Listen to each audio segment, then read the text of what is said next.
Acara ini didukung oleh Desa Pay, cashless-nya kerabat desa Indonesia. Saya akan membahas tentang PAB yang saya kelola di Desa Cibodas.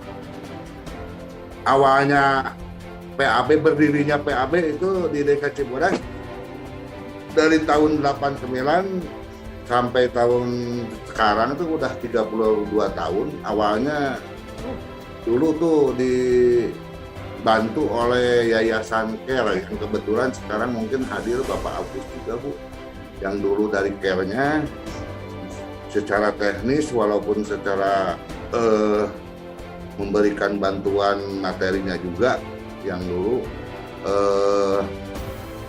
kebetulan di desa kami itu awalnya memang nggak mempunyai mata air. Dari desa kami ke sumber mata air itu sekitar 9 sampai 10 kilo. Jadi memerlukan biaya yang banyak lah untuk membeli pipa-pipa itu. Dan kami pun tidak mengambil dari satu mata air, ada yang dari Perhutani, dari PTPN, ada yang dari masyarakat pribadi yang punya lahan mata air, Bu. Yang tahun 89 itu PAB Cibodas itu mempunyai konsumen 400 orang. Sampai sekarang 2021 itu kita udah mencapai 2.300 konsumen. Dan hasil dari pengelolaan air tersebut, alhamdulillah sampai saat ini bisa membantu APBD desa membeli tanah untuk dijadikan sekolah SMP dan membantu kegiatan sosial masyarakat dan peningkatan ekonomi masyarakat juga, Bu. Perlu diketahui juga bahwa PAB Cibodas telah dibumdeskan pada tahun 2005 dan dicanangkan oleh Menteri Desa pada tahun 2015 sebagai BUMDes percontohan tingkat nasional. Sehingga BUMDes kami menjadi objek studi banding dari seluruh Indonesia oleh para kepala desa, BPD, dan desa yang baru merintis BUMDes. Sedangkan regulasi kami sudah ada di Perdes, ADART, dan Tatibnya, Bu. Kita langsung aja ke materi ya, Bu, ya. Bapak-bapak. Itu Kak. Lanjut, Pak. Perencanaan, pembangunan, operasi, dan pengembangan. Kedua, sebagai perencanaan itu sebagai pengurus baru, kami memiliki beberapa langkah untuk perencanaan agar perusahaan yang kami kelola berkembang dan mampu memberikan manfaat di samping memberikan pemasukan asli desa umumnya untuk kebutuhan masyarakat, terutama dalam hal kebutuhan akan air bersih. Pembangunan infrastruktur untuk menunjang distribusi air bersih konsumen.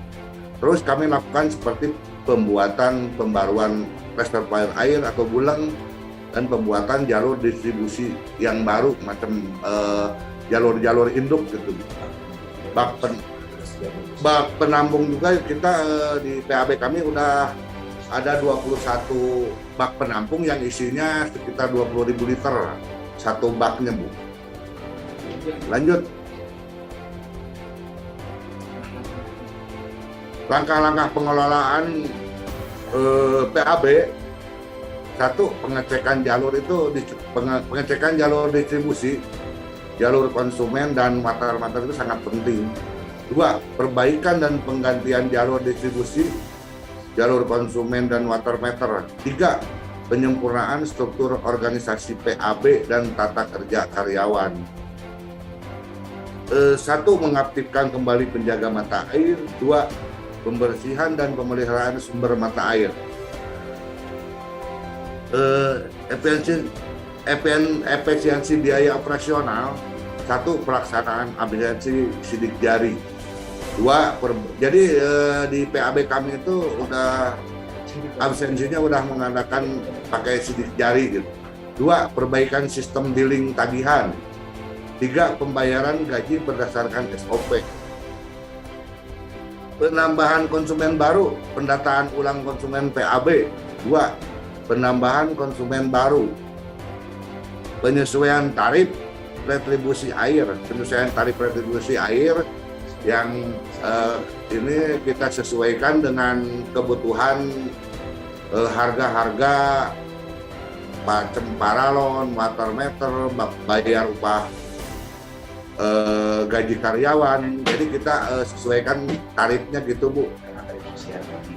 Karena awalnya tarifnya itu di PAB kami itu tarifnya tarif sangat murah sekali.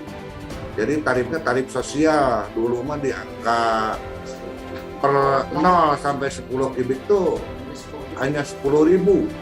Berarti hitungan 1.000 liter itu cuma Rp1.000. Tuh. Alhamdulillah kita udah 5 bulan ke belakang udah kita sesuaikan menjadi 0 sampai 20 kubik itu menjadi 20.000. Alhamdulillah kita bisa menutupi kebutuhan kerusakan itu bisa cepat kita ganti, dan kita juga bisa menyesuaikan upah karyawan itu sesuai dengan UMK UMR yang ada di Kabupaten Bandung Barat, Bu. Berdasarkan hasil musyawarah desa kita baru kita ditampilkan gitu, Bu. Lanjut naik lanjut. Nah ini kita proses penambahan debit air. Kebetulan kemarin nah ini pengontrolan yang ada di sumber mata air kita kontrol tiap per minggu, kita kontrol ke bak-bak penampung. Lanjut. Dilanjut.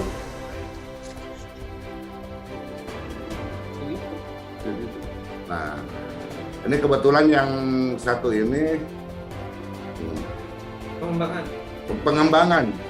Untuk pengembangan itu satu, untuk pengembangan usaha dari PAB sendiri akan memproduksi air mineral kemasan mengingat pasokan air dan kualitas mata air kita yang sehat dan layak untuk dikonsumsi. Jadi kebetulan di daerah kami itu ada sumber mata air yang kalau dibandingkan dengan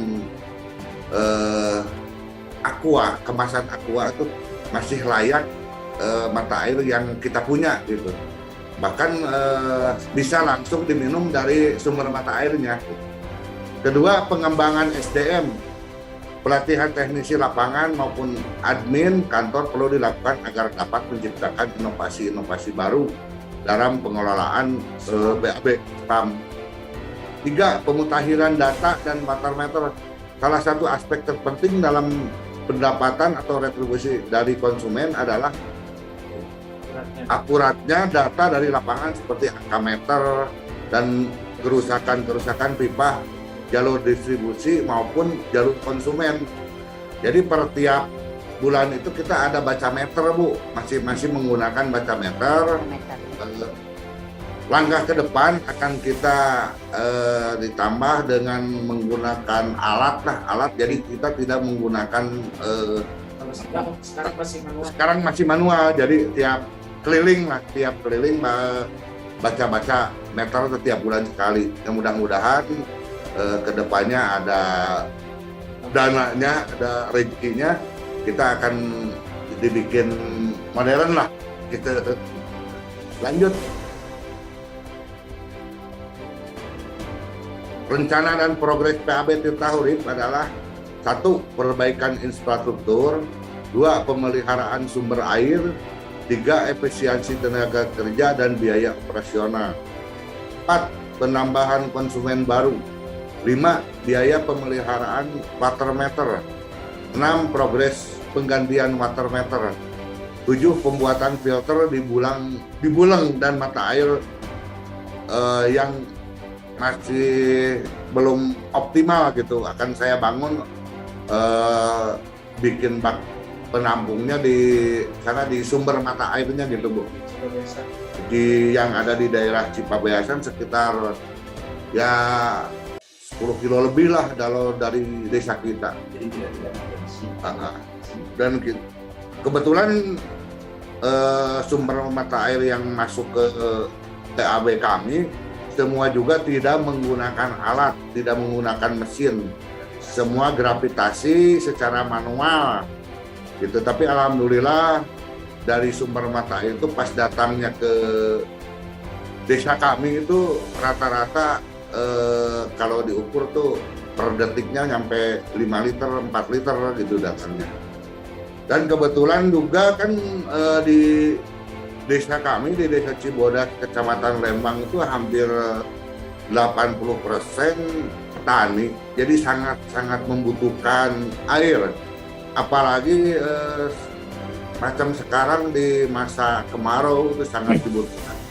Bukan hanya untuk air minum aja, jadi kebutuhan untuk petani juga sangat membutuhkan. Jadi kami sebagai ketua PAB sangat Baik, Pak Tatang.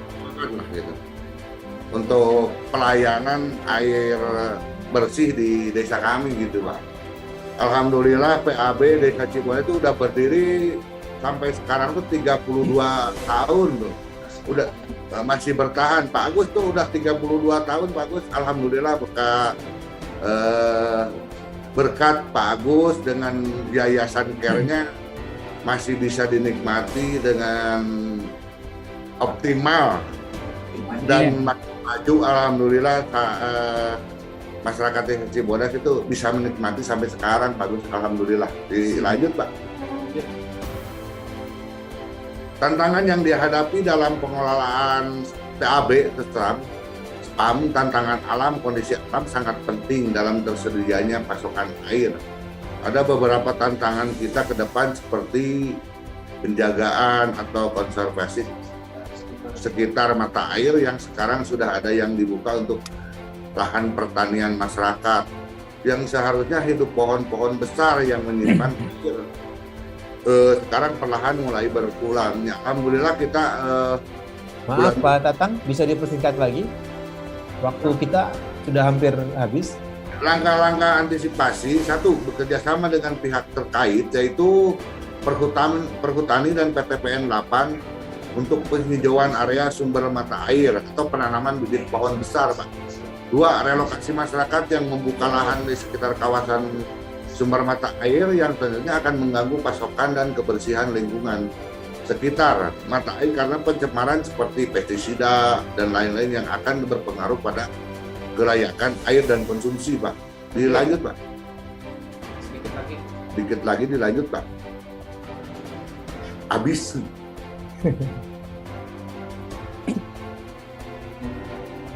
Baik, terima kasih. Ya. Terima kasih Pak Tatang Mulyana.